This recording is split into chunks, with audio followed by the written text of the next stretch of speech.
Sziasztok, srácok! Emlékeztek arra a videóra, amikor megkérdeztem, hogy fiú vagy lány a barátom? És most jön el az, hogy elmondom nektek, hogy fiú vagy lány a barátom. Sajnos láttam, hogy jól láttam, hogy jól tudom, a fiúk. Fiú.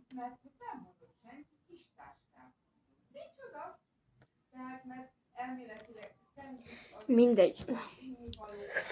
Mindegy, csak a programnak. A dopper kérek!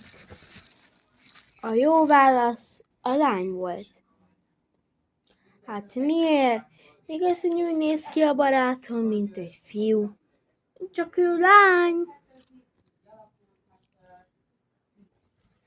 Csak nagyon szereti a fiú cicokat. Na sziasztok! Dobjátok el lájkot és iratkozzatok fel. Sziasztok!